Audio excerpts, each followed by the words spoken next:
Young Turks, everybody. Ben Mankiewicz, Mark Thompson with you in for Cenk today. Cenk in London doing something progressive, making progress. There is... oh, there it is. Changing Media Summit, March 18th. For more information, go to guardian.co.uk/Changing Media Summit. Oh, that's easy to remember. Pull over right there. You don't need to pull over right there. I'm sure you have it. Changing Media Summit, I'm sure you can Google that. The top news story appears to be, again, that in the peculiar wording of CNN, that 5 more House Democrats saying they will vote against Senate health care legislation, according to CNN and their negative way of writing, putting opponents just 11 votes shy.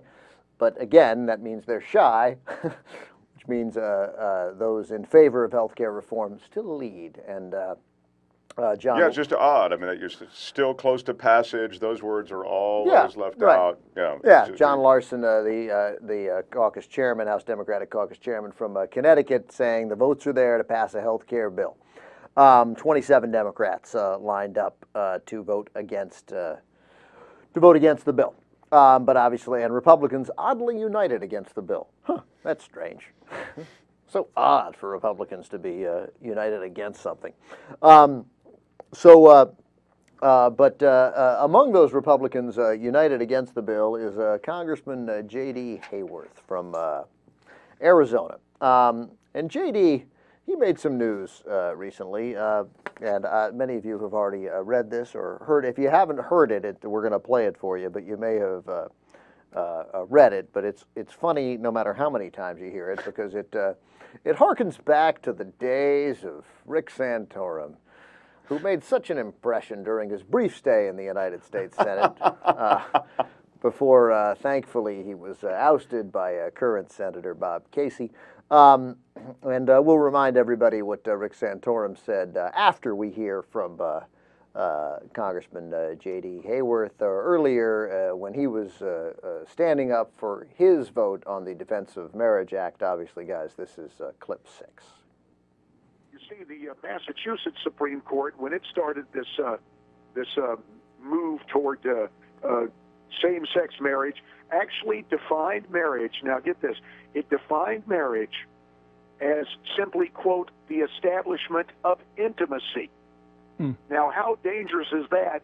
I mean, I don't mean to be absurd about it, but I guess I can make a point of absurdity with an absurd point. I guess that would mean if you really had affection for your horse, I guess you could marry your horse. It's just the wrong way to go, and the only way to protect the institution of marriage is with that federal marriage amendment that I support.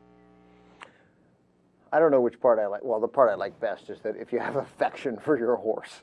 If you have affection for your horse, then I guess you could marry your horse. My second favorite part, Mark, is the, I don't want to be absurd about it, but I guess I'll be absurd about it. Right. I don't want to be absurd about it, but I'll be absurd about it right here. So it goes back to that 2003 interview. These guys can't stay away that Rick Santorum had with the Associated Press. The Associated Press asks him, Senator Santorum, he's talking about sexual orientation. And, of course, it all starts with Santorum when he said, I have no problem with homosexuality, right? You know, when anybody says that, you're about to hear from a guy who has a huge problem with homosexuality. There's a big problem right in the corner in a stretch limo, and here it is now. I don't have any problem with homosexuality. I have a problem with homosexual acts. Right, okay. Like, yeah, they're a little inseparable, just so you know. Right. I don't have a problem with basketball.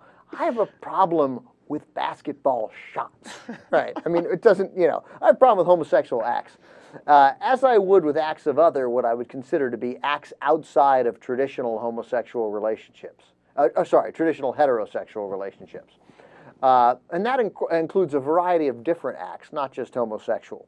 I like the guy was like, I don't mean to get too, they was asking not to be graphic, but he can't help it. Like they love talking about it. They can't. Well, because when you break anything down in sort of a graphic way, anything at all, it does kind of begin to give you the creeps. If you talk about heterosexual lovemaking and you take it out of that very euphemistic heterosexual lovemaking into, you know. Well, we on the third hour yesterday with the lovely Anna, we were talking about this woman who's like already 672 pounds, and her goal in the next 6 months is to gain the extra 328 pounds to get to her, what she thinks is her the weight that she's supposed to be of 1,000 pounds. And so she's like eating a burger and 10 burgers and fries every day, although as JR sagely pointed out, she appeared to be drinking a 2-liter bottle of Diet Orange Crush. Oops. Yeah. Right. Listen, if you're not going to stay with the program. Yeah, exactly. You're going to have to get off the show. She is in the right country, though, to hit the 1,000. Yeah, I think she is. Yeah. Although it was oddly a British story. She's in New Jersey, but it was a British story, so they kept talking about her ideal weight as like 128 stones. Yeah. Sounds better. But one of the sexual acts, like her husband, she's married, and the husband likes to, have fun with her folds in the shower. This is a fetish, actually. Right, and and I'm like, look, I don't care. We all have fetishes, and I'm sure people don't want to hear mine. Hey, watch it, Sparky. Other than you, but I don't want to hear. People don't want to hear mine, and I don't want to hear theirs. But people are logging. She's making money. People are logging onto the internet to watch her eat. And that's gross because she's sick. She's got diabetes, and she's going to kill herself, and she has a young child. And no, that's like we've crossed into some act. But otherwise, we just whatever. We don't want to. Everybody's entitled to something odd as long as they're not hurting themselves or others. This woman actually hurting themselves. But Rick Santorum loves to talk about the devious little things that people do. And this guy, JD Hayworth, does too. So anyway, with Santorum, so the AP reporter says, well, without being too gory or graphic, so if somebody is homosexual, you'd argue that they should not have sex. I like the AP reporter cutting right to the chase. So he goes through a long explanation about the Supreme Court says the right to blah, blah, la, la, la, la, contraception doesn't... Take it to the sex part. And then he goes, every society in the history of man has upheld the institution of marriage as a bond between a man and a woman. Again, they just say something, you don't know what he's talking about, right? Why? I love when they ask themselves questions. Because society is based on one thing. Okay, first of all, that's not true. It's not based on one thing, right? It's based on social justice. The Nazis, Glenn Beck said, based their society on social justice. Why? Because society is based on one thing. That society is based on the future. Okay, here's what I love saying. I'm sorry, I've gotten off on Rick Santorum. So why? Because society is based on one thing. That society is based on the future of the society. What? What? Okay, all right. And that's what? Children. All right? Okay? Monogamous relationships. In every society, the definition of marriage has not ever, to my knowledge, included homosexuality. That's not to pick on homosexuality. No, of course not. It's not, man on child, man on dog, or whatever the case may be. It is one thing, and when you destroy that, you have a dramatic impact on the quality. The AP reporter interrupts. I'm sorry, I didn't think I was going to talk about man on dog with a United States Senator. It's sort of freaking me out. God bless the AP reporter. And now we've gone to JD Hayworth talking about marrying a horse. Rachel Maddow from MSNBC confronted Hayworth, who at least went on the show. I guess a small bit of credit. Teeny. Right, definitely going to the Lions Den. But he did go into the Lions Den, knew what he was getting into with Rachel Maddow on MSNBC. Here is Maddow confronting Hayworth on his comments on gay marriage. This, of course, clip 7. So here's my question about that. Where does the establishment of intimacy thing come from? Where in Massachusetts law or in the Supreme Court ruling does it say the establishment of intimacy? I spent the whole afternoon sort of looking for that and couldn't find it anywhere. Well, as we went back and reviewed that document back when the argument was made, the High Court in Massachusetts defined marriage in a rather amorphous fashion, simply as, quote, the establishment of intimacy. Now, I think we all agree there's much more to marriage than that. Sir, I'm sorry, it was on that predicate that I prefaced my remarks. I'm sorry. Okay, you and I have a disagreement. Well, I mean, so I've gone through the Supreme Court ruling, and I found all of the references to the word intimacy, which you can't get to your assertion without using the word intimacy. And it's things like The United States Supreme Court affirmed that the core concept of common human dignity protected by the 14th Amendment precludes government intrusion into the deeply personal realms of consensual adult expressions of intimacy and one's choice of an intimate partner, quoting the U.S. Supreme Court. Marriage bestows enormous private and social advantages on those who choose to marry. Civil marriage is a deeply personal commitment to another human being and a highly public celebration of the ideals of mutuality, companionship, and intimacy. Those are the kinds of use of the word intimacy. The establishment of intimacy as the definition of marriage, it's just not there. I mean, let alone the horse thing, but which I'll leave you to explain. But what you said about the establishment of intimacy being the definition of marriage in Massachusetts, I don't think it's true, sir. Well, that's fine. You and I can have a disagreement about that. Well, it either is true or it isn't. It's empirical. Okay. Okay. All right. Well, I appreciate the fact that we have a disagreement on that. I'm sure one of many disagreements we would have. And again, I thank you for the chance to join you. All right. We'll post the, you know what we'll do is we'll post the ruling online. Maybe our viewers can help us go through it and resolve this matter. Wow. What I love about Rachel Maddow, my mother, by the way, at least once a week, tells me, why don't you host a show with Rachel Maddow? As if I can make that so. Right. Why don't you host a Tonight Show? Right. I'm like, well, one, she already hosts a show, and I don't think she needs a co-host. I don't run that network. I can't make that so. And then Mom will interrupt. But you know her. I'm like, well, I met her twice, and she was very nice to me. And she actually took me out drinking to try and find me a drink, because I drink. When I drink drinks that are made for... Girls, thank you. Yeah. That's the word I was searching for. And she was like, let's man you up, find you a real drink. Rachel Maddow is more man than you. Oh, and when it comes to drinking. That's not an aspersion in any way on Rachel Maddow. She's the coolest. Every girl is more of a man than me. Mm-hmm. When when I discovered the pineapple juice and vodka, I was like, oh, delicious. I mean, like, it's more pineapple juice and Malibu rum. That's the best Even drink. the best. It's so Even good. Better, I should say. But again, my mom would love me to host a show with Rachel Maddow. When I informed my mother that Rachel Maddow was gay, she was like, you say that about everyone. Wow. Yeah. Mom didn't believe that Rupert Everett was gay, and Mom didn't believe that Nathan Lane was gay. Yeah. Wow. Yeah. God bless your mother. Yeah, God bless her, exactly. That's how you could come in so late at night with whatever story you needed to. Right, exactly. You were 15 years old. But what I like about Rachel Maddow, first of all, JD Hayworth, for those of you watching could tell, those of you listening could not. You don't trust anyone who, when they smile, look like Joker, even without makeup. He does have the same. It's funny you should say this, because I wasn't even going to comment on it. But when you look at him, his look, he presents in that same Jimmy Swaggart way. You know, everything's just very unctuous, sleazy. Just got that. He's got that.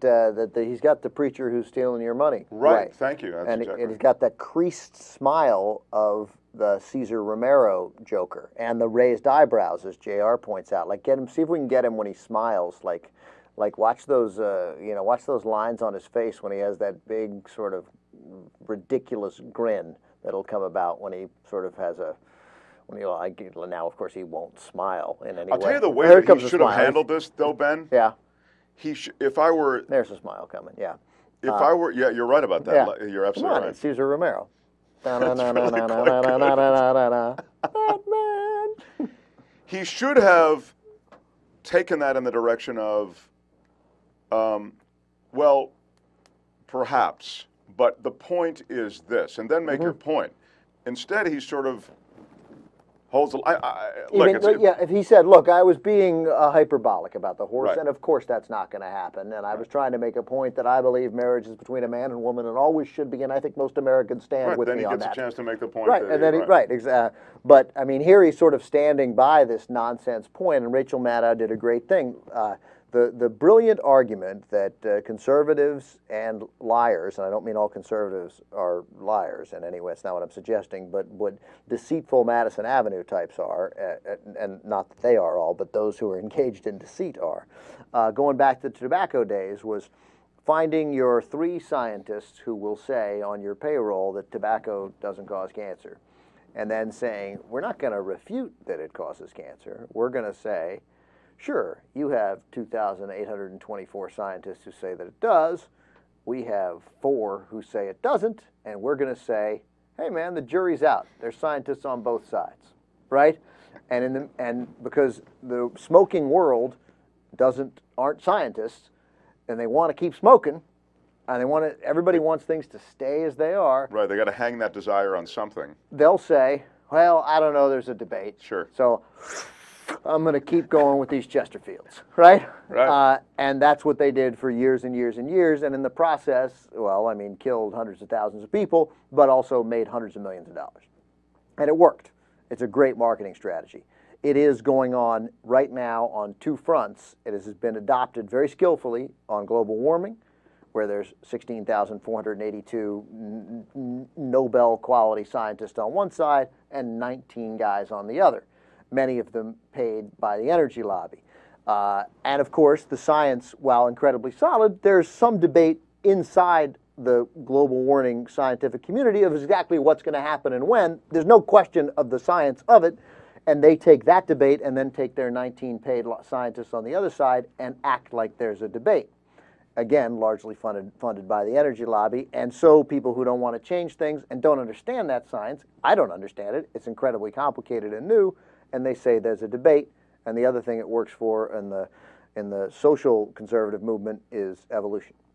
Like, I mean, there's no more solid science in the planet, but this way you can say, well, sure, evolution, but we'll also teach this, whatever we're calling it now, used to be creationism, now it's whatever their new word is, which I'm blanking out on. But whatever. I mean, and me too. It's gone from creationism to something else. Dave Kohler's going to have that word for us shortly of what the new word for it is, or some viewer on the website will have it. But whatever it is, anyway, that's it. And they're saying it's a debate. It's a raging debate. There's no debate. It's every scientist on the planet, and then 6 guys. But you say it's a debate. It's very effective. What Rachel Maddow what JD Hayworth says in this debate with Rachel Maddow, Mark, is he says, well, I think it's interesting you and I are disagreeing, and that's a debate that thanks for having me on so we can have this debate. And she says, at least, no, it's either true or it's not true.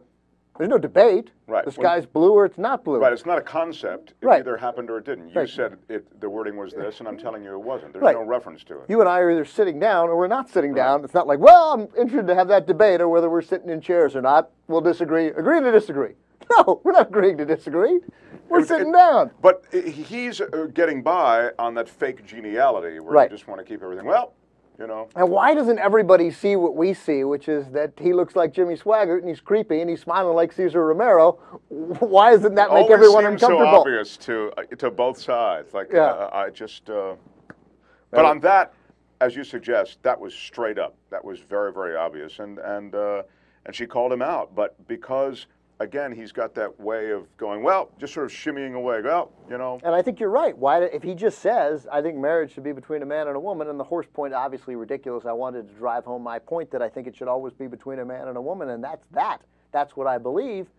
It's a little hard to argue with that. I mean, you could say I think that's a crazy civil rights violation and unfair to gays and lesbians, and I think you're making a point that it's similar to what people would have said in the 1940s and 50s about blacks and whites getting married, and he would have said, I don't think it's the same in any way, shape, or form, and I resent that. But that's an argument that people would be having. And then you could say he's a bigot, and he would say he wasn't, but at least that's an honest argument that I would disagree with him on. But it's not he wouldn't be sliding out of it, you know. It's like the death penalty argument that, you know, you can't really argue the deterrence. It doesn't work, doesn't hold up. But if ultimately you go, hey, you kill somebody's kids and their wife, you destroy somebody's family, eye for an eye, you should die. Well, I can't really argue that, you know. I'm like, well, I hear you, right? That's an argument. Yeah, I got it. That's an argument that can't really be refuted. I disagree with it, but that's an argument. By the way, that's probably a decent parallel. I mean, it's these sort of what are fundamentally faith-based arguments where it comes down to I have a faith in a concept, and it's unshakable, and it exists on so many things that we touch on. It exists separate from a logical argument. And so you can lay out all the logic you want. The truth is, I believe it should be eye for an eye, or I believe I'm not going to deter from that. Right, and that's essentially where he is. As you say, but you say, look, I respect that more. than doing the gymnastics that you're doing to essentially. Yeah, I mean, on gay marriage, I mean, eye for an eye to me is on death penalty is leaps and bounds ahead of the gay marriage argument. thing is because it's wrong. Right. But I it's but anyway, that's at least I love Rachel Maddow. Look, true or not true, there's no agree to disagree. Lovely. Thanks for having me on. You and I can debate this she was forever. great that she didn't let it end. And look, I still have a candle in the window for you and Rachel. I hope you connect somehow. She was very nice for me, taking me out trying to find a drink. That's how it starts. No, it is. You don't think so? Okay. All right. Young Turks. SiriusXM's Turks, everybody. Ben Mankiewicz, Mark Thompson with you. So contradicting what, who was it who said this? Oh, yeah, me. Earlier in the program, leading Democrats are defending what Mark had said. Controversial endgame maneuver, reading here from the Los Angeles Times, piece from Janet Hook and Noam Levy, defending an endgame maneuver allowing them to pass the Senate version of the health care overhaul without taking a direct vote on the most divisive provisions of it. This is known as the self-executing rule or the deem and pass rule. Or the Corbynite maneuver, I think. The what? The Corbynite maneuver. That's for all the Trekkies in the. Oh, is that right? Is that I'm sorry, I thought you'd get that. That's why. No, I don't. What, I apologize. Do you know the name of the episode that came in? I mean, all I know is I think it's the Corbynite bluff where Kirk essentially defeats the computer. They do use in the movie too. He defeats the computer at the Starfleet Academy. Okay, listen, everybody's looking at me like, all right, just bring my car around. Odds of you getting laid tonight just diminished significantly. They were already pretty low, so. Anyway, this rule would allow Nancy Pelosi to skirt. Interesting. Interesting turn of phrase. Allowing Nancy Pelosi to. He said skirt. I'm going to de-genderify this. It would allow Nancy Pelosi to avoid a roll call vote, which would speed passage of the bill and limit attacks on Democrats facing tough competition. Republicans used the same parliamentary shortcut to avoid difficult votes when they controlled Congress, but on Tuesday, of course, they accused Democrats of being high-handed and unseemly. Mitch McConnell, I'm not going to read the quote. This Congress guaranteed to go, apparently I am, go down in history. Not for any piece of legislation, but for the arrogant way, blah, blah, blah. Robert Gibbs, who cares about that? Anyway, so that's what they're going to do. It's a legislative maneuver. It's been done before, but. Right. Okay. So that's what's happening as things move along, and again, we're more and more Democrats coming out against it, but apparently it is still, as far as we know, on track to pass. Okay. So Rielle Hunter, moving on to far less important, but I'm sorry to say, tragically more interesting stories. Because the economic future of this country is dependent on Rielle Hunter's reaction to her photo spread in GQ. Tell me I'm wrong. Well, it's a bellwether, Ben, of sorts, don't you think? I mean... So she had this spread. Mark, you know a fair amount about the story. What happened there? Well, I only know it because it was unavoidable yesterday. Right. This video of her being shot with her love child. There, if you're watching, you can see these are shots from the GQ spread, and she's wearing like a man's shirt, and then we have a video here of her doing the shots, and they got the fan blowing her hair the way they do in those shots. She looks great. Mm-hmm. She's a good-looking woman. Apparently, she then talks with great candor about her relationship with John Edwards. Yeah, how she met him, and she said, "I can't." A friend said it was John Edwards. He's so hot. He's really got it going on. He's got something unusual about him. Well, I can't argue with that. Yeah, it turns out he's one of the sleaziest politicians in recent memory. We had an extraordinary night. And he said, apparently she says that Edwards said to her, "Falling in love with you could really screw up my plans for becoming president." And of course I said, "If you want to make God laugh, tell him your plans." I would have ended any relationship that I was having that night. Right, that was an odd. I was like, wow, look at the time. I forgot that we gotta be in Des Moines in an hour, and what Johnny later told me was he went to dinner and could not stop thinking about me. Like, who was that woman, and why didn't I go over and talk to her? Anyway, I fell in love with Johnny. She said she has to call him Johnny. She can't really call him John. I was head over heels in love. I was a goner. Anyway, who cares?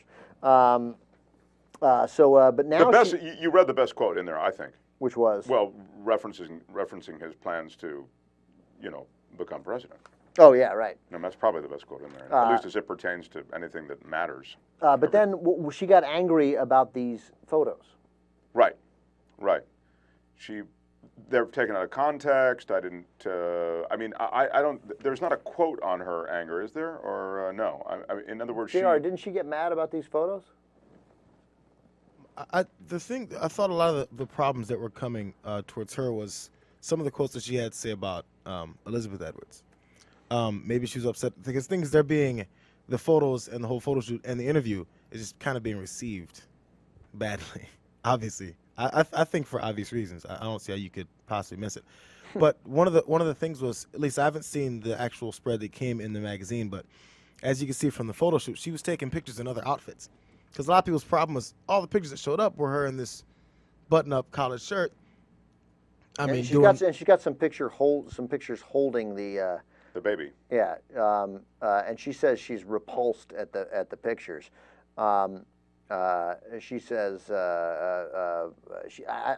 she said she'd never experienced anything. That's about John Edwards, but I don't know why she's so upset about the photos themselves. Well, she had mixed feelings about the photos, is what she says. She likes the pictures of her and the baby, but she was unsure about what she should have done about the other photos. She says, I think in time she will come to see these photos as beautiful, says one of her friends. I think it's cool that she's pretty and sexy. Here's essentially what happened, if I can just do a reducto on this sort of, I think it's this. The reaction to her photo spread and the reaction to her kiss and tell, if you want to call it that, on Edwards was so hot, meaning she got more blowback on it than she was expecting probably, that she's now kind of trying to back and fill. Well, you know what? I mean, I've got mixed feelings about the whole thing myself, and that's what she does say. She says she has mixed feelings about the photos. She'd liked the interview, but has mixed feelings about the photos. So the fact, of course, is that she took the pictures and she said all these things, and she said them for quotation. Oh, right. So it's very hard for her to have any high ground here, but I think she's just trying to find some in the... It's like when Charles Barkley said he was misquoted in his own autobiography. Although having seen the first read the book, The Ghost, and then seen Polanski's film, The Ghostwriter, which is great, by the way, really great, and learning a lot in the process about ghostwriters in general, it is entirely possible to be misquoted in your own book, because these ghostwriters write these books, like they'll talk to you, but you could easily not recall what you're saying. I see. And not read the book in any way. So it's actually true with Barkley. He probably said it, right. But, it's Barkley. He said a billion things. He has no idea that he said what's in there, and the ghostwriter's like, oh, that's interesting. I'm right there. We'll include that. Anyway, so GQ, by the way, now saying that, because she thought they would use these beautiful headshots that they took of her. The GQ reporter, whose name is Lisa DiPaolo, saying that she knows what she wore and she knew what she was doing in the photo shoot, and to say that she thought there would only be headshots is incredibly disingenuous. Well, she told, and again, I'm just to kind of round this off, and it is sort of one of those little guilty pleasures to even have any discussion at all about this, because it really doesn't have anything to do with anything. But I mean, let's face it, it is a high-profile socialite story, if you will, or story in the social spectrum. She says that essentially, she tells Barbara Walters that when she saw the photos, they caused her to cry. She didn't realize they were going to be, and that's, I think, where the story just has, her story has just reached complete bankruptcy. I mean, you're there, you see the pictures being taken. What do you think, that we're not using them? I mean, it's absurd on its face. So. Yeah, well, yes, it's absurd on its face. And then she also included in this was some crazy quotes about Elizabeth Edwards, saying that he had a huge fear of Elizabeth. Most of his mistakes or errors in judgment were because of his fear of the wrath of Elizabeth. The spin was that he was emasculated. The wrath of Elizabeth is a mighty wrath. Elizabeth was in denial about a lot of the facts. Their relationship was dysfunctional and toxic, awful for many years. That was, and she talks about Andrew Young, who's now written the book, that Andrew was in love with Johnny. I was in love with him. Believed that Andrew loved Johnny more than he loved Sherry, his wife. I mean, it's just, shut up. Right. Shut up. Exactly. And but by the way, you do have this tape of them doing it, floating around. Oh, right? is that right? No, I mean, it's I don't know. It's the subject of a court case. I don't think I've ever seen a celebrity sex tape. Neither have I. Oh, I saw Rob Lowe. Well, they ran a little bit of Rob Lowe or something on That was like Access back at the Hollywood. '84 Democratic Convention or '88. So, I mean, that was a long time Now, ago. I have a little John Edwards sleazy story personally that in hindsight of all that happened to Edwards, it has more relevance for Turner Classic Movies, where obviously I work. And by the way, April 22nd to April 25th, first ever Turner Classic Movies Classic Film Festival out here in Los Angeles. Big deal. Tony Curtis, John Voight, among others. Wow. Probably ought to have the list in front of me. Participating. Are you doing a panel or anything? I'm doing a million things for it. But Robert Osborne will be here doing a zillion things, and I'll be doing a zillion things, and obviously having Robert Osborne out here for it, a very big deal for pretty much every TCM fan.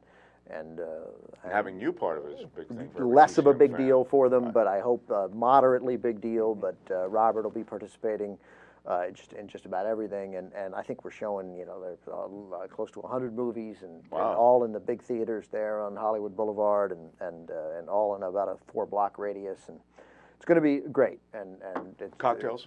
There'll be a lot of cocktails. All right. And Vanity I'm on. Fair is a sponsor about the making of movies about Hollywood, and Wow. good stuff. Good stuff. My cousin Tom is participating, there you go. so it's a big All deal. the Mankwitzes will be wetting their beak on this. They'll be exactly. The Mankowitzes will be milking this for all they can. So it'll be a good thing. I think Tony Curtis is participating in a screening for Some Like It Hot, and I think he's doing at least 2 movies. Tony Curtis, by the way, would approve of what you're wearing. Get a shot of Mark here. Tony Curtis says that a man should never wear a collared shirt with a T-shirt underneath it. Oh, like is what that I'm doing. right? No, never. And every time I do TCM, the wardrobe people make me wear a T-shirt underneath. Tony Curtis, not approved. All right, now let me tell you a Tony Curtis story. All right. I'm at the premiere of True Lies in Westwood. Everybody's there. I don't recall Tony Curtis being in True Lies. No, but Jamie Lee Curtis was. Okay. So, Are they related? So now, I didn't expect to see Tony Curtis, just to your point. And I'm sitting there, love True Lies, blah, blah, whatever. We're all walking out. And now the aisle is very crowded because everybody's clustering trying to get out the door. And right next to me is Tony Curtis. And I don't say anything initially because I feel like I don't want to be that guy going, hey, but he is standing next to me for so long that I feel now I'm that guy who looks like I'm ignoring Tony Curtis. Now it's really awkward. Look, I mean, this guy's a mega star. And you're standing right next to him, and you're going to pretend like you don't know who he is or something, or if you don't know who he is, it's even more insulting. So At some point, you have to. So I say, "Hey, Tony, Mark Thompson, nice to see you. Mark, how are you? This is my wife. Whatever. I think he was married to someone there, a fiance or whatever. I've met her. They've been married a while. She's tall. Yes, very tall. Very tall, very blonde. And I said. I said, well, I really liked the movie. Jamie Lee was great. And he said, yes, we really liked it. You did a great job. And I said, I noticed during the screening that you were sitting next to another blonde girl, really attractive.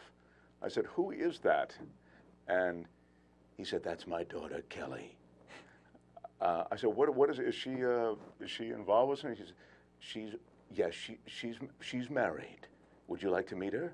I said, well, no, she's married. And he said, and then he grabbed my arm, Ben. He literally wrapped his arm under mine, and he started to move through the crowd with me. And he said, you're not going to let a little thing like that stop you, are you? Gee, that doesn't sound like Tony Curtis. It was incredible. He took me to the lobby. We were out there. I meet his daughter, Kelly, I guess. And then Jamie Lee comes up and all of them, and I just sort of backed away politely. I mean, it was, but it was the great Tony Curtis moment in my life. It is a great Tony Curtis moment. Really quick then to finish John Edwards. So we do a TCM screening series sort of, or event with politicians coming up before the conventions in 2004. Politicians picking their favorite films that influenced their lives. And it was 2 Democrats, 2 Republicans, John McCain and Orrin Hatch. Orrin Hatch, I can't remember what Orrin Hatch picked. To Kill a Mockingbird. And John McCain and John Edwards was one of the Democrats, and then there was another Democrat who I can't remember. Joe Biden. It turned out not an insignificant quartet. Right. You had a nice group. Except for Orrin Hatch. Right. Well, but I mean, 3 fairly significant guys. John McCain picked the Kubrick film Paths of Glory. Biden picked Dead Poets Society, which was shot in Delaware. And Edwards picks Dr. Strangelove. And it was clear from early on that the other guys, McCain and Hatch and Biden, they needed no information about the movies. It was clear that these movies, particularly McCain and Paths of Glory, which is an anti-war war film, needed no information about the film. These movies meant something to them. They knew these movies. McCain, in particular, was really excellent.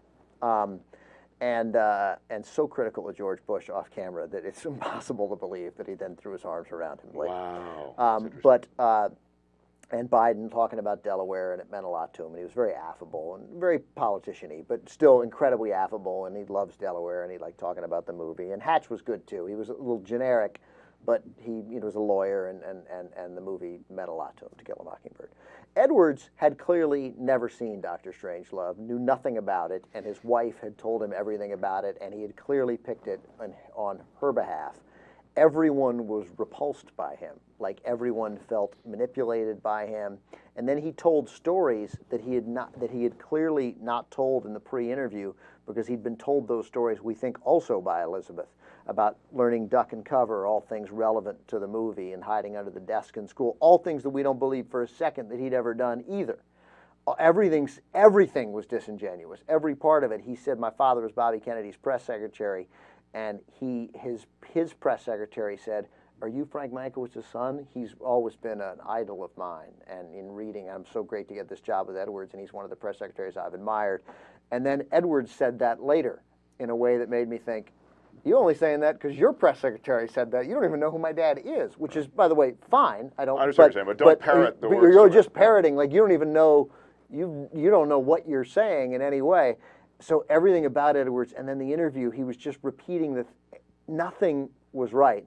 And then in 2008, I bought into him again because he changed and he seemed authentic, or I thought he changed and seemed authentic, and I regret that I bought into it because he was so creepy and so inauthentic in 2004, and that obviously proved to be the guy who was the real Edwards, and I should never have bought into it. I get that's a great story because that does sort of speak to your spidey sense, I guess. But I completely, not knowing that, I completely bought. I think. No, I mean, look, so did John Kerry. Yeah. I mean, they all bought into it a little, although Kerry and Edwards weren't personally close at all during the campaign. Obviously, they thought there was enough there to pick him as the running mate. But I mean, he fooled a ton of people. I mean, big deal. He fooled me, but whatever. But it's interesting. Everybody at TCM who came into contact with him that day, and it was a long day. We were in contact with him a lot. And this was, well before the conventions. He had been running for president, but he was not the vice presidential pick yet. Everyone was like, not impressed with John Edwards. Like everyone was like, I mean, to a person was like, what's with John Edwards? Everyone impressed with McCain personally. Everybody liked Biden and Hatch personally. They all were like, oh, they were a little political, but those guys seemed like stand-up good guys, and everyone felt like McCain was authentic. Everyone, including me. Is there jump off there? I know what kind of time situation we're in anyway, but just going to go back and ask you a question about. I'll tell you what. We'll come back. We'll talk about this. I have a McCain question. Young Turks. We'll be right back. Young Turks, everybody. Ben and Mark with you. Yeah, so I always forget that John Edwards story and how creepy that is, and how bad he was, and how insincere he was. But for you to pick up on that speaks well for your. But I mean, you know. yeah, but I mean, it wasn't me. It was literally there were 24 TCM staffers involved in that. And they all had the same impression. I mean, we did all 4 of those guys in one day. You know, very significant, staggered times. I mean, it was like a 10-hour shoot day. Maybe it was over 2 days. But you know, I mean, obviously, a big deal getting those. Sure. Those are. I mean, even in 2004. I mean, look, there's one guy ran for vice president. The other guy is the vice president. The other guy ran for president, and the other guy's Orrin Hatch. You know. So if you only, if you, by the way, if you only had a presidential election among those guys, which one wins among the AMC staffers? By the way, please, TCM. I'm sorry. For the love of God, you're sitting right next to me. Okay. I knew it was 3 One letters. thing for somebody on the street to make that mistake. Sorry.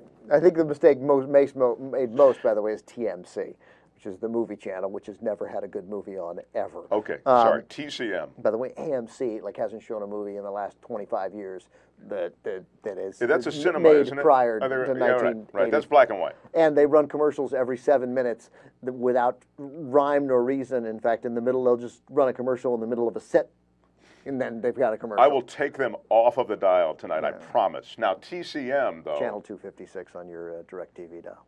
Right. Just in case you're wondering. So I think an election there, I mean, it's in Georgia. There's some conservatives there. But then again, it is the entertainment industry, and it's pretty much dominated by, communist Jews. So, like me. I don't know. I would say that, but Edwards is out, of course. Because they didn't like Edwards. That's I mean, right. certainly then, but I mean now. I mean, John Edwards would run. No, I meant then. Oh, then? That day, you had to have an election between I think these John 4 McCain wins. John McCain wins because, I mean, John McCain might have had. I mean, Joe Biden probably would have had my vote that day because Edwards would have. No one would have voted for John Edwards that day. And come on, who's voting for Orrin Hatch? Right. Yeah. Okay. But by the way, interestingly enough, we had those 4 guys on. All 4 of those guys ran for president. Orrin Hatch ran for president in 2000. Right. Yeah. But I mean, for a short time. Right? Yeah. I mean, Dennis Kucinich ran for president, but Orrin Hatch did run for president. I mean, that's a big deal. I got to get that tape. I forgot about that. But John, get it for the festival, 22nd through 25th. You know what? Here on the Young Turks, I mean, we have that on DVD. We should play. It's worthy to bring in and play John McCain talking about Paths of Glory. Which is an anti-war film, you were saying. Yeah, Kubrick, 1959, I think. It's a Kirk Douglas, great film. Adolphe Menjou. And it's about a pointless taking of a pointless hill in World War I, and then the court-martialing of none of these guys in Kirk Douglas's. They all retreat. Because they're taking this hill in the face of German machine guns, like for no reason. And they're getting mowed down, and they won't go. And there's no reason to go. I mean, there's no honor. This is pointless. I mean, it's literally like standing up and getting shot for no reason. And Douglas defends his men, and they get court-martialed, and it's all political. But it is you see the sort of, this is the ultimate pointlessness of war. And listening to a guy who obviously significantly experienced, to some extent, I was going to say the pointlessness of war, but McCain obviously does not believe it was pointless in Vietnam, but experienced the horrors of war, right. And experienced, obviously the politicization, the politics of war. Yeah. In hearing him talk about it so seriously and deliberately, and seeing obviously every side of it, and it was powerful stuff, especially and compared to another sort of anti-war film, Dr. Strangelove. About the potential and making light, sort of a satirical look at the potential horrors of nuclear war, and having John Edwards cluelessly rambling on about something that he knew nothing about. I mean, I think you got one sort of serious guy and one guy who just didn't know how to be serious. Right. And then attempted to be in 2008, and I think a lot of us, you as well, sort of at least bought into it. But a lot of people bought into it, so. Yeah, McCain, it's interesting that your experience of McCain, and it clearly is there, is a reflective, thinking guy who's made tremendous sacrifices for the country. And that's why I thought that if he were elected, and obviously I was, of course, a huge Obama supporter, but if he were elected, I sort of always thought that the McCain that we'd seen for years would actually emerge and not so much the McCain and the campaign. But anyway, thankfully, we don't have to wonder about whether that would happen. Mark, thanks for a great 2 days. Hey, thanks, Appreciate guys. it. Third hour of the show coming up with Anna. Mark, thanks again. Young Turks, everybody. I fly